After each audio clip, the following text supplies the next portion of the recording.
Constituent অ্যাসেম্বলিও হবে এবং সরকারও রান করবে, তবে সেটার সময় বেঁধে দিয়েছে 270 দিন।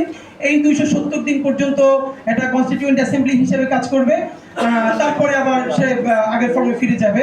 এখন আমার একটা প্রশ্ন, সেটা হলো, যেটা আমি বলতে আমার মতো অবুঝ নাদান বান্দা যারা কোটি কোটি এই বাংলাদেশে আছে, যারা আইনজ্ঞ না, তাদের হয়ে আমি প্রশ্নটা জাস্ট বোঝার চেষ্টা করতেছি।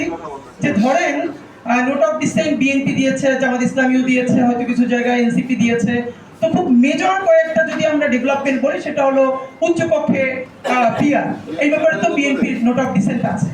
এখন আজকে আমি মাত্র ঢুকে দেখলাম যে প্রশ্নটা কি হবে গণভোটে। তো গণভোটে প্রশ্ন দেওয়া হয়েছে এটা ঐক্যমত্য কমিশনে, যে আপনি কি এই যে জুলাই সনদ এবং তার যে ইশতেহার, এটাকে সমর্থন করেন কি করেন না, এটা টিকতে থাকবে। এখন এই টিকের পরে ধরেন জুলাই সনদ পাস হয়ে গেল, মানে জনগণ ভোট দিল যে আমরা এই জুলাই সনদকে চাই। এখন এই জুলাই সনদ যেভাবে দেওয়া আছে, এটা তো নোট অফ ডিসেন্ট সহ দেওয়া আছে।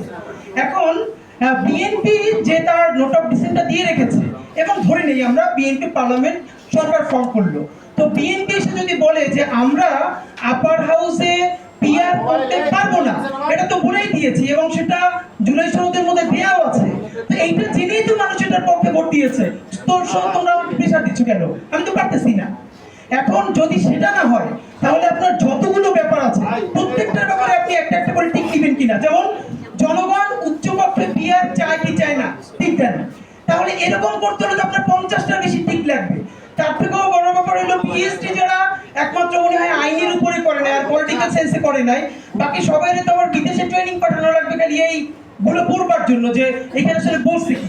এখন ডিকশনারিও তো ভোটার। এখন ব্যাপার হলো, আপনি যদি শুধু একটা টিক দেন যে জুলাই সনদ মানি, তাহলে জুলাই সনদ মানা না মানা দুই ধরনের ইস্যুই এটার মধ্যে আছে। এক, আর যদি প্রত্যেকটা বিষয়ের উপর টিক দিতে চান, সেটা কোনো প্র্যাকটিক্যাল ব্যাপার না। তো আমাদের যেটা অত্যন্ত জরুরি, সেটা হলো পলিটিক্যাল পার্টিগুলো আবারও বসে তাদের নোট অফ ডিসেন্ট গুলো কতটুকু কমাই আনা যায়, কারণ এই পরিমাণ নোট অফ ডিসেন্ট রেখে, এবং আমি বলতে চাই ধরেন বাংলাদেশে তো আরো গণভোট হয়েছে, এবং খুব গুরুত্বপূর্ণ যদি গণভোটের জায়গায় শহীদ প্রেসিডেন্ট জিয়াউর রহমানের সময় হয়েছে, আমার জানা মতে এরকম সিগনিফিকেন্ট নোট অফ ডিসেন্ট সহ পৃথিবীর কোথাও গণভোট দেওয়া হয়েছে কিনা, হিস্ট্রিটা আমার জানা নাই।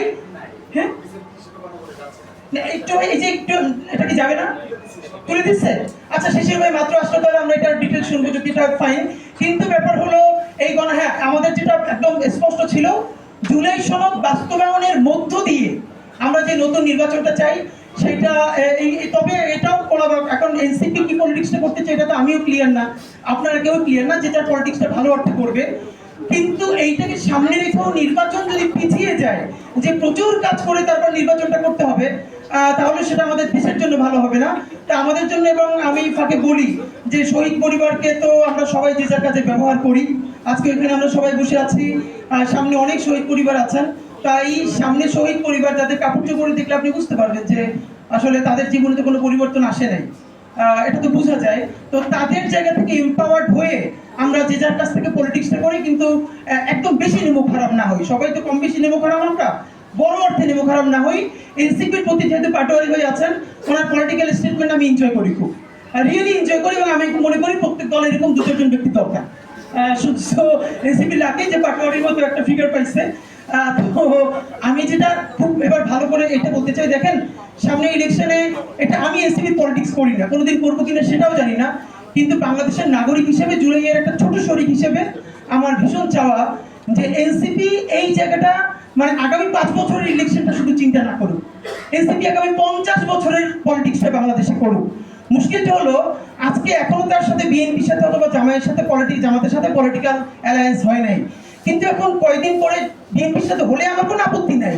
কিন্তু আজকে জুলাই সনদের ব্যাপারে যে বোল্ড স্টেটমেন্ট সে দিতে পারছে বা দেওয়ার চেষ্টা করছে, সেই ইলেকশনের জোট হয়ে গেলে সে কি তখন সেটাই হবে, নাকি তারা যখন মকাই করে বলেছিল যে এটা সংস্কার কমিশন নাকি সালাউদ্দিন কমিশন, তো তারাও কি সালাউদ্দিন ভাইয়ের পকেটে ঢুকে যাবে কিনা? তা আমরা যে এনসিপি সালাউদ্দিন ভাইয়ের পকেটেও না ঢুকুক, জামাত ইসলামের পকেটেও না ঢুকুক, আগামী নির্বাচনে সে যদি একটাও না পায়, ভাই আগামী 5 বছরই শুধু বাংলাদেশের নির্বাচন না, বাংলাদেশ যতদিন টিকে থাকবে ইনশাআল্লাহ এখানকার পলিটিক্সও টিকে থাকবে। আমরা বরং চাই এই দুই বাইনারির মাঝখানে এনসিপির মতো আরো অনেক ফোর্স যারা নতুন একটা স্বপ্ন দেখাতে পারবে, এবং আমরা শত সমালোচনা করার পর সেই ফোর্সটা জারি থাকা জরুরি। সবাইকে অনেক শুকরিয়া, আল্লাহ হাফেজ।